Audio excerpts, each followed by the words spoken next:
Salut la famille, salut à tous. Bonjour à toi qui regarde cette vidéo, ou plutôt qui va écouter, parce que ce sera un podcast où je vais te raconter l'histoire fantôme de Belgrade, une histoire vraie, une histoire réelle, vérifiée, sourcée, donc avec les rapports de police, les journalistes de l'époque. Je ne mets pas les liens en description parce que j'ai la flemme, tout simplement. Je le ferai ultérieurement sur d'autres vidéos. Et en tout cas, si ce genre d'histoire te plaît, n'hésite pas, à t'abonner à la chaîne, 2, à liker, ou dans le cas contraire, à disliker, tu as le droit aussi, et également à la partager, car ça va aider au référencement de la chaîne, bien sûr, ça aidera à me faire connaître, tout simplement. Et si tu t'abonnes, n'oublie pas la petite cloche pour ne rien rater de la suite, aussi bien d'histoire, pause café où on discute, et à peu près une fois par mois, voire 2 fois par mois, le live du samedi soir.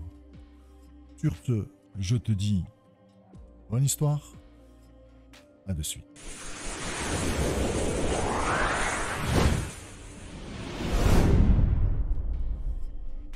Retour sur l'incroyable histoire fantôme de Belgrade.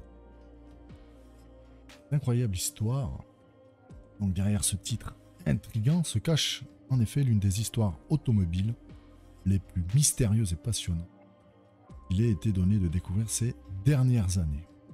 Au programme, une Porsche 911 SC Targa qui apparaît la nuit, un homme énigmatique à son volant et une police locale complètement dépassée par les événements et qui va tout faire pour l'arrêter. L'histoire est digne d'une légende urbaine, et pourtant, elle est vraie. Belgrade, Yougoslavie, septembre 1979. C'est par un beau matin de septembre 1979 que notre histoire commence. Le tennisman, Ivko Plesevic, se réveille avec une mauvaise surprise. Sa Porsche 911 SC Targa s'est volatilisée. De couleur blanche, la 911 est en plaque allemande. Il a gagné peu de temps auparavant un tournoi de tennis à Berlin. Une plainte est rapidement déposée. Plutôt que de jouer profil bas, le voleur du bolide allemand préfère parader le soir même dans les rues de Belgrade. Décidément culotté, il cherche rapidement à en découdre avec la police locale, déclenchant logiquement plusieurs courses-poursuites. Et le match est gagné d'avance. Les frêles Zastava qui équipent la police de Belgrade n'ont aucune chance face à un Flat Six de la Porsche, fort de presque 190 chevaux contre 50, une Zastava. Mais ce n'est pas qu'une histoire de puissance, le voleur a aussi sacré coup de volant. Le fantôme de Belgrade est né. Rapidement, celui qu'on commence à surnommer le fantôme de Belgrade se forge une solide réputation dans l'esprit de la population locale. Il faut dire que cette dernière est peu habituée à ce qu'on défie l'autorité de la police et donc, par extension, de l'État. Et pour cause, la Yougoslavie est alors dirigée d'une main de fer par Marcello Tito et ce dernier n'est pas vraiment réputé pour faire dans la dentelle. Une foule sans cesse croissante va venir assister aux exploits du fantôme, les badauds se massant d'abord en rond-point de la place Lavidja, passage obligé pour lui. Le lieu est stratégique pour ce dernier. Les nombreuses sorties du rond-point desservent toute la ville et il peut donc rapidement prendre la poudre d'escampette en cas de problème. Une police locale qui fait tout pour arrêter le fantôme. Très embarrassée par ce Robin des Bois mécanique, la police de Belgrade doit agir et vite. Tito est parti quelques jours à Cuba afin d'assister au sommet international. Ça ferait désordre s'il était accueilli à son retour par une Porsche blanche qui défie l'autorité. Le policier aguerri est donc lancé à la poursuite du fantôme de Belgrade. Dusan Zikovic, alias Panjo, le surnom que ses collègues lui ont donné. Le dernier dispose d'une botte secrète. Il est équipé d'une voiture occidentale, en l'occurrence une puissante Ford Granada. L'as Dusan di Fangio n'arrive pas à inquiéter ce dernier, qui se permet même de le narguer en se dévoilant à l'avance à la radio. Cela fait désormais plusieurs nuits que le fantôme se livre à son jeu du chat et de la souris.